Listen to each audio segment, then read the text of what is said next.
Students, how are you all? Hope you all are very good. So let's start the first lesson today. Listen today's topic very carefully. This is very easy lesson and you will understand very quickly. So let's start. Today's topic is bricks, beads and bones, the Harappan civilization.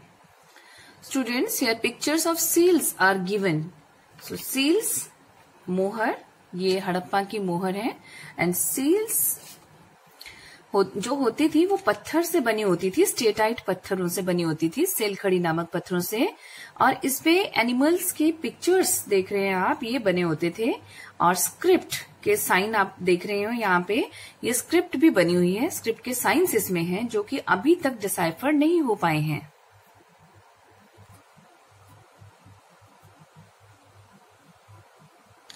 तो Indus valley civilisation को Harappan civilisation के नाम से भी जाना जाता है और इसके एरिया जो है इंडिया में Jammu and Gujarat and then Pakistan and Afghanistan में, देखो ये पूरी जो सिविलाइजेशन थी ये फैली हुई थी। एंड हड़प्पा जो नेचर थी सिविलाइजेशन का वो अर्बन था एंड राइटिंग नॉट डिसाइफर, अभी तक इसको पढ़ा नहीं जा सका है, अभी तक जो है इसको कन्वर्ट नहीं किया जा सकता है इनटू नॉर्मल लैंग्वेज भी। And important sites were Lothal, Kalibangan, Dholavira, Ropar, Kot Diji etcetera.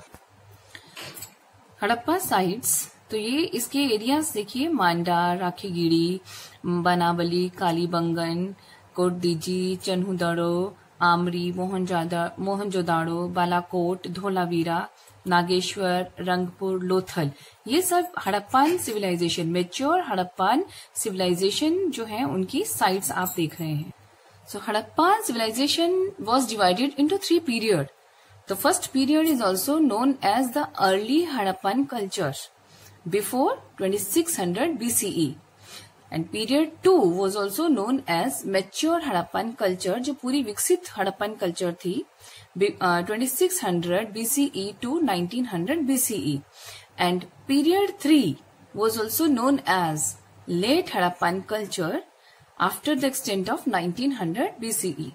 Here we'll see the boundaries, कहाँ तक ये फैली हुई थी। नॉर्दर्न बाउंड्री में देखिए आप मांडा, सदर्न में डैमाबाद तक थी and eastern boundary was from Alamgirpur to western boundary Sutkagen Dor.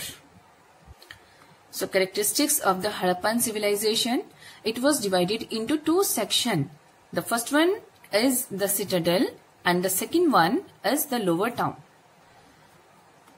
Carefully planned drainage system था वहां पे, ड्रेनेज सिस्टम की प्रॉपरली जो सिस्टम था वो उसे प्रॉपरली बनाया जाता था।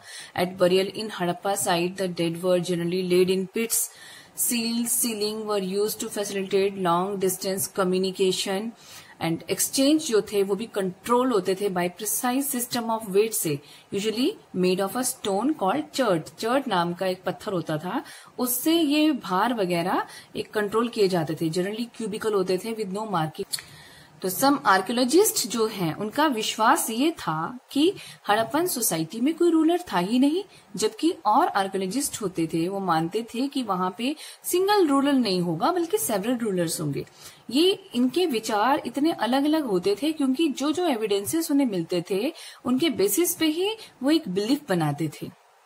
एंड सेवरल एक्सप्लेनेशन जो थे, डिक्लाइनेशन जो डिक्लाइन था इस सिविलाइजेशन का, वो उसके बारे में भी अलग अलग एक्सप्लेनेशन दी गई हैं। जैसे क्लाइमेट चेंजेस की वजह से ये जो कल्चर है ये डिक्लाइन हो गया, या डिफोरेस्टेशन से डिक्लाइन हो गया, एक्सेसिव फ्लड आए होंगे, या फिर रिवर सूख गई होंगी। तो ये सारे रीजंस इसके डिक्लाइनेशन के या डिक्लाइन ऑफ दैट सिविलाइजेशन के रहे होंगे। मेटल्स जो उस टाइम थी gold, silver, copper and bronze पाई जाती थी। सो कल्चर जो है, आर्कियोलॉजिस्ट सिविलाइजेशन को कल्चर भी कहते हैं because it is a group of with distinctive feature, जैसे सील, बीड या ब्रिक्स से मिलके बना होता है। तो ये हड़प्पन कल्चर से ही प्रसिद्ध हुआ है एंड इसकी बिगिनिंग अगर हम देखें तो यहाँ पे एविडेंसेस मिले हैं, जैसे डिस्टिंक्टिव पॉटरी, विशिष्ट टाइप की पॉटरी मिली है, एग्रीकल्चर या पेस्टोरलिज्म, इनके एविडेंसेस मिले हैं। और सेटलमेंट जो थी वो बहुत छोटी होती थी, बड़ी बड़ी बिल्डिंग्स नहीं होती थी, और लार्ज स्केल बर्निंग के एविडेंसेस मिले हैं। कुछ एविडेंसेस ये मिले हैं कि कुछ ने सेटलमेंट जो है ये छोड़ दिया होगा। Next, subsistence strategies. तो सब्सिस्टेंस मीन्स कि it means supporting oneself, the means to supporting oneself, किस तरह से वो अपना निर्वाह करते थे। सो फर्स्ट पॉइंट पे आते हैं फूड हैबिट्स। तो फूड हैबिट्स में they ate many plants and animals and also did agriculture and fishing. Evidences के तौर पे बोल सकते हैं कि ये उनकी फूड हैबिट्स रही होंगी। Second, ways of procuring food, क्या तरीके थे उनके फूड प्रोक्योर करने के, ऑब्टेन करने के। वही जैसे आपने 11th क्लास में पढ़ा है, हंटिंग, गैदरिंग, कल्टीवेशन, पेस्टोरलिज्म आदि, ये सारी चीजें वे ऑफ प्रोक्योरिंग फूड हो सकती हैं। Then third point is evidences of grains. अब देखो ग्रेन्स जो है उनके भी एविडेंस मिला है एट हड़प्पन साइट पे, तो जैसे वीट, बाले, लेंटिल्स एक्सेट्रा। तो मिलेट जो है, बाजरे के दाने, ये भी मिले हैं इन गुजरात। मिलेट्स जो है they are found in Gujarat. And rice comparatively in low quantity, मतलब कम मिले हैं, but at some places rice के भी एविडेंसेस मिले हैं। Then comes to domesticated animal bone, domesticated and wild species जो बोन हैं वो उनके मिले हैं हमें। Domesticated animal bone at Harappan site, जैसे sheep, goat, cattle, buffalo, pig, ठीक है, तो पता चला है कि ये पालतू जानवर रहे होंगे।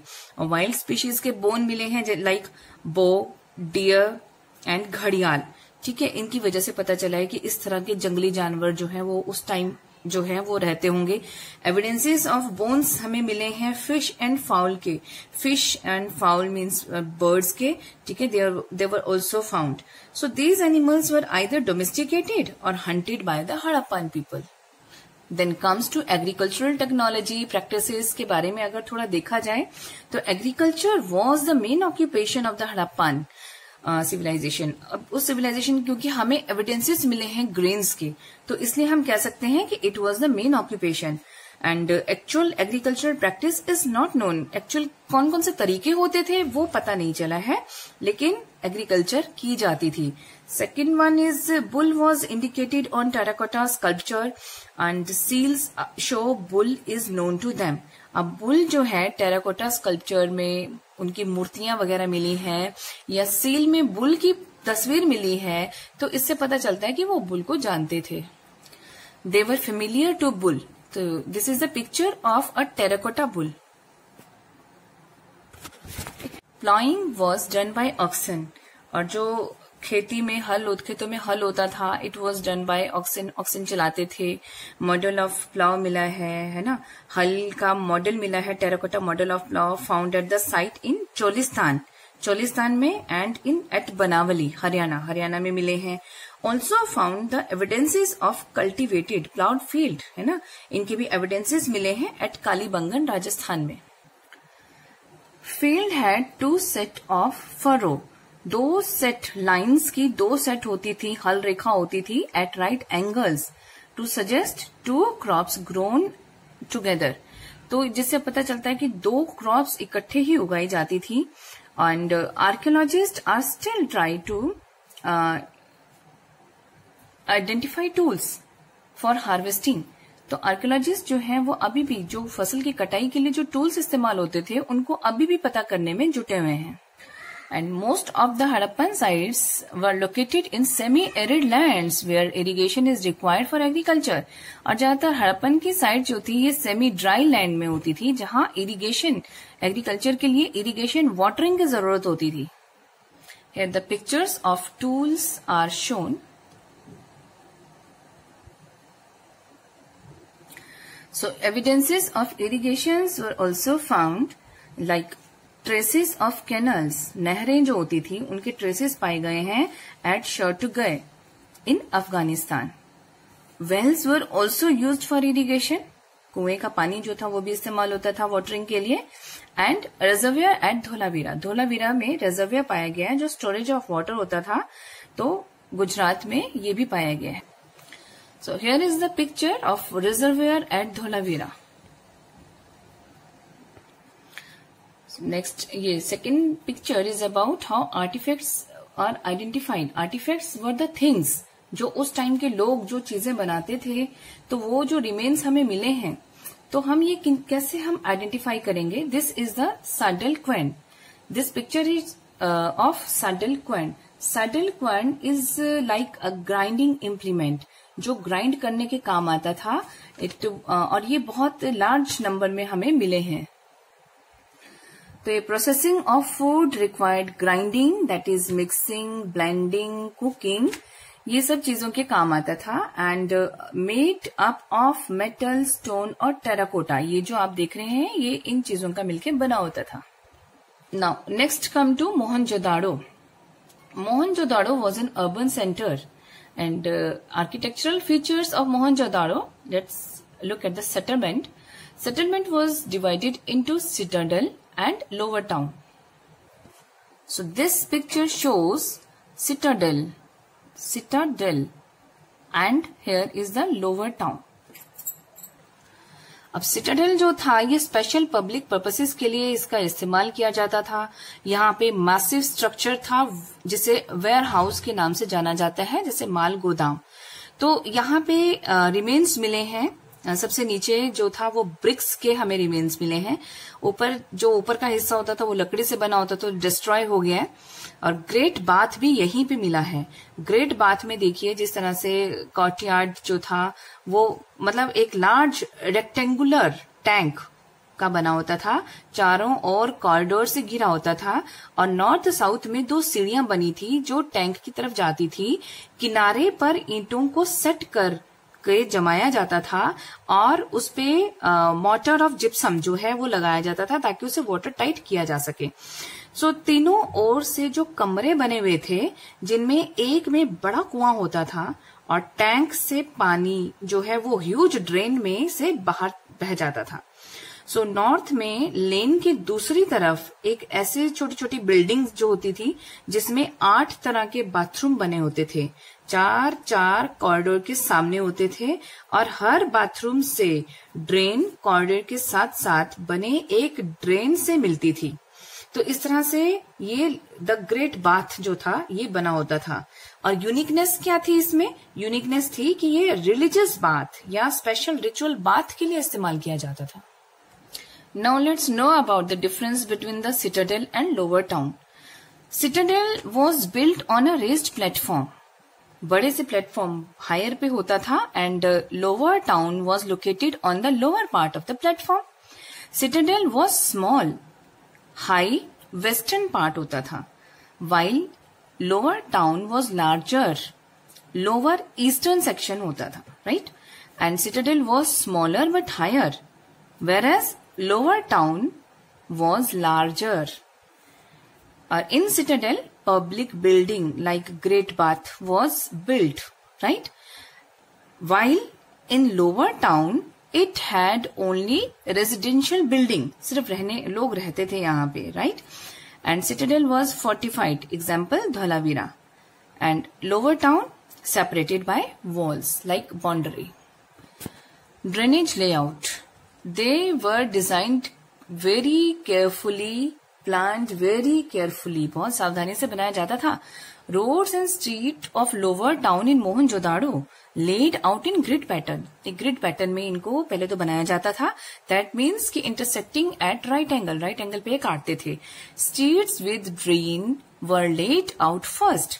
After that house were built. House पहले नहीं बनाए जाते थे, पहले बनाई जाती थी स्ट्रीट्स या ड्रेन्स, नालों का प्रबंध किया जाता था, उसके बाद घर बनाए जाते थे. Now this is a picture of a drain in Mohenjodaro. Notice the huge opening of the drain. कितनी बड़ी ओपनिंग है ये ध्यान दीजिए. सो lower town provide an example of residential building. एक एग्जाम्पल आपने पढ़ा जैसे मोहनजोदाड़ो में यहाँ पे रेजिडेंशियल बिल्डिंग लोअर टाउन में होती थी. Centred on courtyard with rooms on all side. आंगन होते थे इसके अंदर एंड रूम्स होते थे इसके सभी तरफ से. ये हम पढ़ रहे हैं डोमेस्टिक आर्किटेक्चर के बारे में. तो डोमेस्टिक आर्किटेक्चर इस तरह से होता था. And courtyard was probably the centre of activity और जो कोर्टयार्ड आंगन होता था बीच का, ये सेंटर होता था एक्टिविटी का, जैसे कुकिंग हो गई, weaving during hot and dry weather. अब प्रीवेसी के बारे में क्या था? प्रीवेसी घर में no windows in the walls in the ground level पे दीवारों पे खिड़कियां ही नहीं होती थी। And main entrance doesn't give view of interior, main entrance से इंटीरियर का व्यू नहीं दिखता था। बाथरूम मेड विद ब्रिक्स, जो बाथरूम थे ये ईंटों से बने होते थे। विद ड्रेन्स, इन नाले जरूरी कनेक्ट होते थे स्ट्रीट ड्रेन में। तो रिमेन ऑफ स्टेयर केसेस, जो सीढ़ियां मिली हैं उसके अवशेष मिले हैं, रिमेन्स मिले हैं to reach a second storey और रूफ। तो ये सेकेंड स्टोरी की तरफ या रूफ की तरफ जाती थी, ऐसे भी हमें रिमेन्स मिली हैं।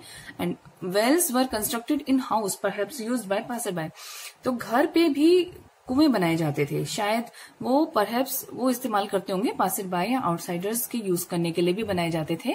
और कितने वेल मिले हैं? 700 वेल मिले हैं मोहनजोदाड़ो में। This is the picture of large house in Mohenjo-daro. There was well in room 6. So this is the picture and here well was found. यहाँ पे कुआं मिला है।